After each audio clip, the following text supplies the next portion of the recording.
Hey y'all, Austin here with Outer World Media. Welcome back to another book review. This is one I am really excited to review for you guys. I've been wanting to review this book for, a couple years. I took a little bit of a hiatus there and whatnot, and I've wanted to review this book since I brought the channel back, but I've had to wait and whatnot till around spooky season. I'm so glad I did. This has me super pumped and in the mood for horror season, spooky season, Halloween, whatever you want to call it. I'm so ready for it now.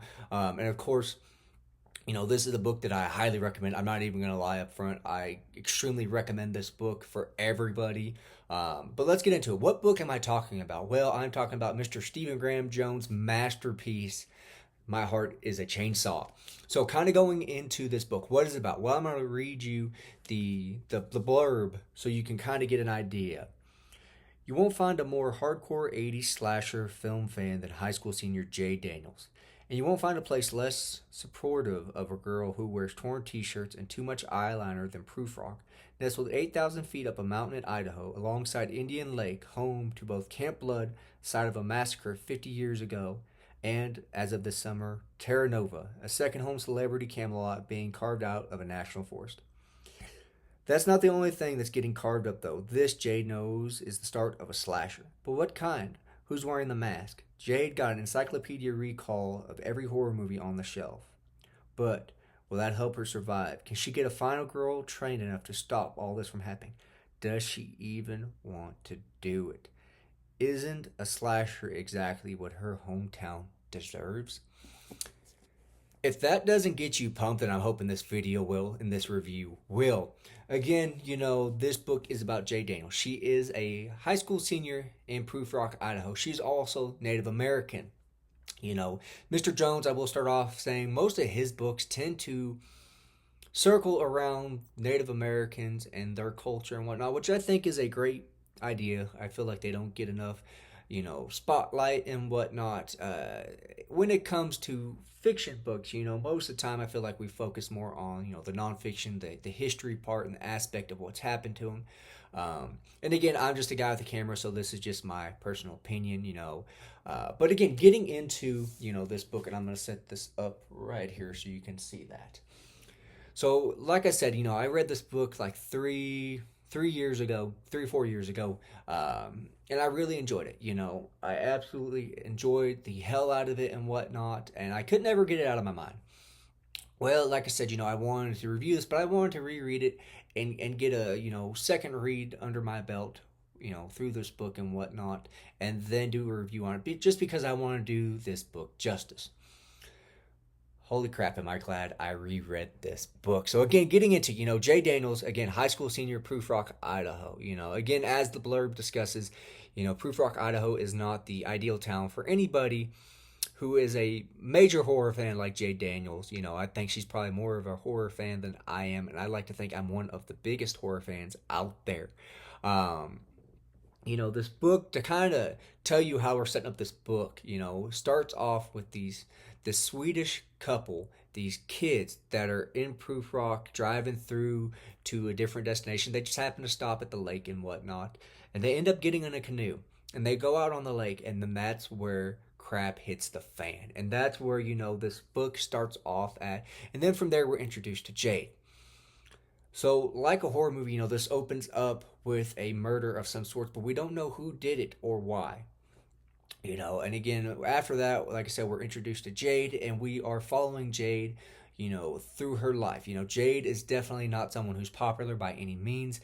She's kind of known as the town reject, but with parents, her dad's an alcoholic. It's just a piece of crap, to put it very, very nicely. He hangs around with not the best crowd and whatnot. His best friend tends to hit on Jade, even though Jade's not of age and whatnot, and we are very much led to know that he's kind of a creep.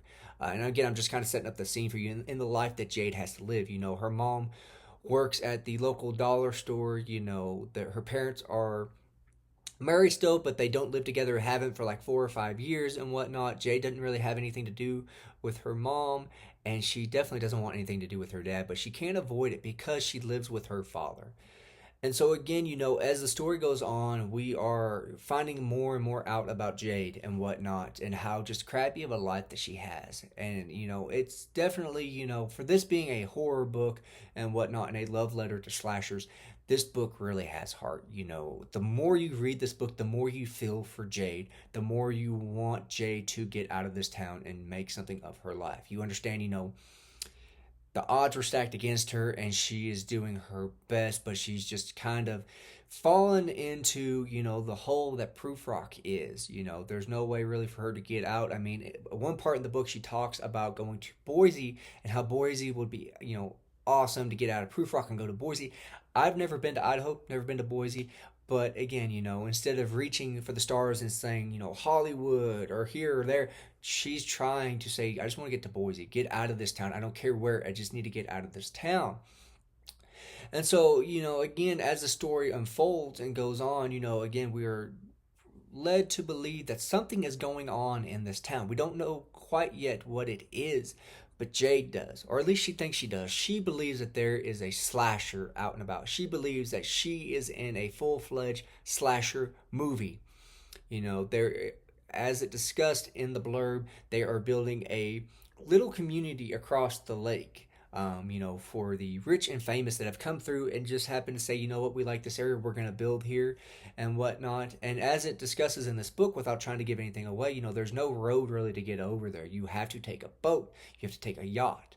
And so that's when, they discuss how rich these people are and whatnot, and what they might do to Prufrock and this and that. But we are introduced to a different character, Letha, I believe, Letha. Letha is how I'm going to say it. And I could be wrong in pronouncing it, but Letha is what I'm going to call her, and pronounce it. Jade is introduced to her in a scene that's kind of, like out of Scream. In that scene where Sydney's in the bathroom and she goes in the stall to hide, and these two girls come in and they talk crap about Sydney and how they think Sydney did it and why and whatnot, and how she could have done it. And then Sydney comes out of the stall, and then that's when you pan over and you see the boots come to the ground off the toilet, and then you see the costume come down and whatnot. And that's kind of how this scene is set up, except instead of there being a slasher in there, we are introduced to Letha and whatnot. And that's where Jade's first interaction with her is, and that's when Jade comes to realize, holy crap, I think I finally found the final girl. And so Jade has taken it upon herself to try and prepare her for what's to come. Jade is trying to spread the word to who it might concern that there is a slasher going about and whatnot, and nobody's really believing her. And so Jade, again, is trying to prepare her for what is to come, the final climax, the big cheese, the end of this story, the final confrontation. And so again, the story is just Jade, living her daily life, but also trying to prepare Letha for the best that she can and whatnot. And as the story goes along, we're led to believe, okay, she's the final girl. And then as the story goes on further and further, even Jade starts to question, is she really the final girl? Is she? Well, who could it be? It can't be Jade, can it? So again, then that's me trying to go into the story without giving too much away, just because I really want you guys to read this. This is a awesome book. If you are a average horror fan, you will enjoy this. If you absolutely are enthralled with the idea of horror movies, you are going to love this book. And that leads me into the good, the bad, and the ugly, which is how I do my reviews. The good being what I really liked about this, what I liked, the bad being stuff I didn't like, and the bad being, okay, I can see how some people may not like this, but, it's kind of a nitpick kind of thing also. So going into the good. The good, like I said, this is a love letter to horror movies. This is every horror fan's ideal book, in my opinion. This is, I feel, in all honesty, reading this, I feel like this could be a remake of Scream. And what I mean by that is, if you've watched the Scream franchise, specifically the first one, they are aware of horror movies. It's not like Friday the 13th or Nightmare on Elm Street or Halloween. Horror movies are a prudent thing. They know about them. They know the tropes, the dumb blonde that falls instead of trying to go get help, or this or that. And so that's referenced in this. And again, the amount of movies that are referenced in this, it's kind of like Scream again. And Jade is the Randy character, and that's something that she references to herself in this book, is how she always thought she would be the Randy of this town. She can reference all the horror movies. Everybody's a suspect, everybody. Again, this is such a great book. I looked here online because I tried counting. There's too many references in this book to count. At least there was for me, without going through and highlighting, and I wasn't about to do that. So I found online somebody took the time to count up all the movie references that are in this. There's 171 movie references in this. Now, granted, probably 4 or 5 of them, and that's reaching a little bit, going a little higher, are not horror movies. For example, Roadhouse is referenced in this. The Lone Ranger is referenced in this. So we'll take those out. So around 165, 167 horror movies referenced in this book. And to give you an idea of all the ones that are referenced, you have the big ones, Nightmare on Elm Street, Friday the 13th, The Exorcist, Scream, Halloween, Black Christmas, Texas Chainsaw Massacre, Candyman. There's so many of the big ones referenced in this, but there's so many other ones that are referenced in this. I had to look this up because of this book. I found horror movies that I didn't even know were out there, and I absolutely loved them. And that's something I really loved about this book, was just the fact that it gives you movies that aren't really big anymore. Back in the 80s, a new horror movie would come out every 3 or 4 would come out every week or every other week or once a month. And that's referenced in this book as well. And so there's so many in here to kind of give you an idea of one. Night School, Just Before Dawn, My Bloody Valentine, Hatchet. I absolutely love the Hatchet series. Trick or Treat, the one from like the 80s. Twisted Nightmare. Phantom of the Opera, Slaughter High, Sleepaway Camp, Terminator. Yes, depending on who you ask, Terminator is a horror movie. There's just a slew of them. Bay of Blood. Phantoms, The Hitcher, The Human Centipede. Again, I could just, I know what you did last summer. The Craft, Leprechaun. There's just so many that I could reference and say, Dead and Buried, Bones, Blood Rage, Thanksgiving. And again, I could go down the list and give you all of them, but I don't think you want to sit here for the next 10 minutes while I read the title of every movie. But I say all that again to say that, this is a love letter to horror movies. And again, if you are just a generic, I like watching scary movies because, every now and then, I think you will get a lot of enjoyment out of this. You will probably find yourself scratching your head going, what is that movie? I'm going to have to look that up. And I did that. I found myself doing that. And that's how I've come across like Hatchet, which I absolutely love that series now. And again, if you are an in-depth horror fanatic like me, you are going to love it even more. And I'm sure there's probably one movie in here that you're going to be like, I don't know what that is. And you're going to have to go find it and watch it and whatnot. So again, this is definitely a horror fan's ideal book. I feel like if you took, Wes Craven and Ty West, if you don't know who Ty West is, Ty West directed, and I believe he helped co-write Maxine, Pearl, X. If you took them and put them together, I think this is the book you would get if they co-wrote a book together. Unfortunately, we'll never get that since Mr. Craven has passed on.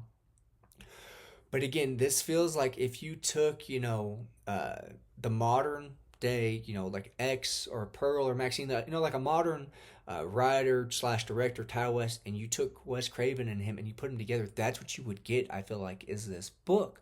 And again, moving on to the next thing, when you hear this, you're probably going to think, okay, so this is going to be like an 80s slasher, just blood, guts, no real backbone, no real story, no real heart. That's not the case with this book. Again, like I said, the further you get into this book, the more you come to feel for Jade and just the life that she has lived and how the dice have been stacked against her and whatnot. There's one part in here that I was reading last night. It was 11 something o'clock at night, and I had to finish this book, and it's near the end, and I come across it, and my heart was ripped out of my chest, and I just felt so bad for Jade. And again, I think that's what, it was not a good or pleasant thing to read, and it wasn't anything like a horror movie scary. It was something that happens in real life that makes you want to. I don't know the best way to put it. I guess it makes you want to give Jade a hug and tell her everything's going to be okay. And I'm not an emotional person, but reading it, again, just tugged at my heartstrings and made me feel so bad for Jade. And that's something that I absolutely love as much as I love the horror movie, references in this book. I absolutely love the heart behind this.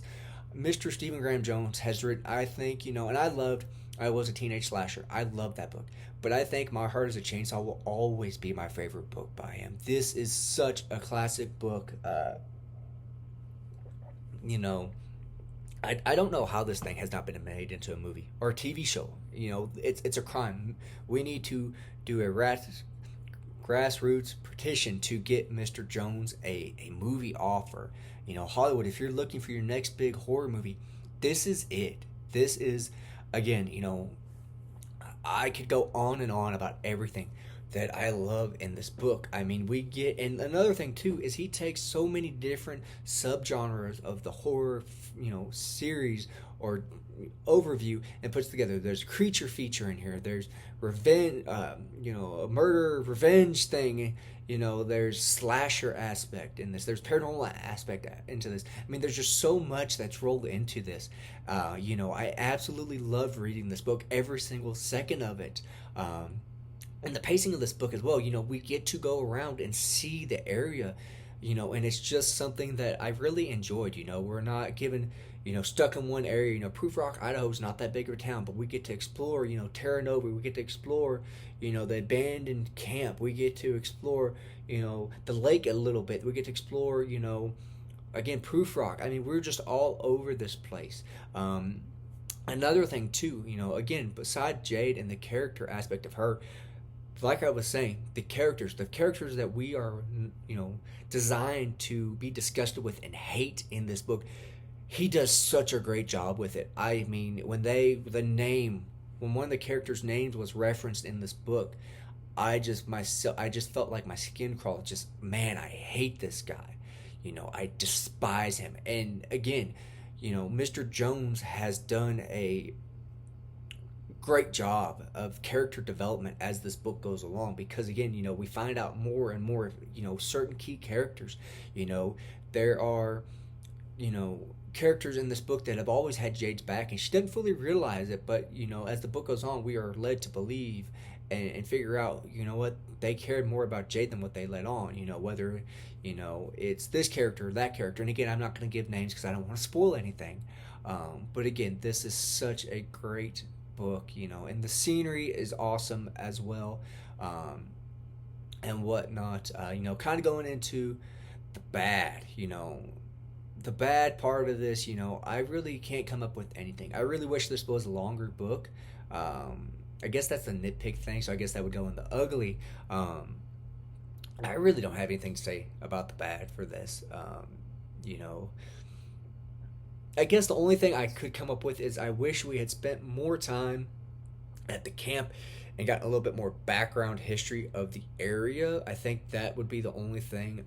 Going into the ugly now, though, again, because I don't really have anything bad to say about this book. Some nitpicks. Again, there's going to be some, real life stuff that is brought up in this book that's not going to be for the faint of heart. So kind of prepare yourself going into that, If you are, a younger person wanting to read this book, I would probably say hold off, reading it. If you have a kid who, is at a younger age, I would probably not let them read this. That's me personally, again, because there is some real life aspect stuff that's talked about in this book. Nothing in depth or graphic, but there's some stuff that happens in this, that you could definitely, once you read it, you'll understand what I'm talking about. It's that heart-wrenching couple, scenes that we read in this. Some other things too. There is some graphic stuff in this as far as like carnage, gore, and whatnot. So keep that in mind if you're kind of a little queasy. Might be a couple of scenes in here that you're not, gonna be okay with. You might need a trash can or something near you. If your imagination runs wild, you're probably gonna imagine it worse than what I did. And I've seen quite a few horror movies, so my mind kind of went to there. But again, another nitpick thing, once you pick this book up, just be prepared, guys. You're not going to put it down. You're not. I'm sorry. If you start this, if you were to go tonight and buy this book and start it, you're not going to be able to go to work the next day. You're going to stay up all night reading this thing. So again, yeah, that's going to be the good, the bad, and the ugly review for this. And it kind of my final thoughts. Wrapping this book up. Doing this review wrap up, and I know that not a lot of people are going to probably stick around just because most people don't want to watch a 20-something minute review of a book that's been out for a few years. Again, my heart is a chainsaw. I've already said so much about this book, and I wish I could say more, but I can't without spoiling stuff. Again, this is I think this will probably, like I said, probably always be my favorite book by Mr. Stephen Graham Jones. This is an awesome book. I absolutely loved it. Uh, this is a 5-star book if there has ever been one. This is a 5-star book, and if you watch the channel, I don't give those out ever, hardly. I think I've done that maybe once or twice this year. I mean, I don't give them out, but this is a 5-star book for sure. Again, go pick this book up. Go to your local Barnes and Nobles. Go to your local library. Go on Amazon. However you can, get this book. This is a masterpiece of a book. I cannot wait to continue this trilogy. Next month I'm picking up Don't Fear the Reaper, which is the second book in the series, which I've read, which I enjoyed just as much. So I'm looking forward to continuing on with this trilogy. This is definitely a book I will reread in the years to come. I could see myself, once a year, every other year, rereading this book. If that gives you any indication on how much I love this book. So again, guys, My Heart is a Chainsaw by Mr. Stephen Graham Jones. Go get this book. Give it a try. Again, I think this is probably ones I've read so far. This is Mr. Jones's best book, and I've read a few of them, and I absolutely loved everyone that I've read. So again, guys, My Heart is a Chainsaw. Keep an eye out, for the rest of the reviews coming up here soon. But again, guys, go pick up this book. Y'all have a good one.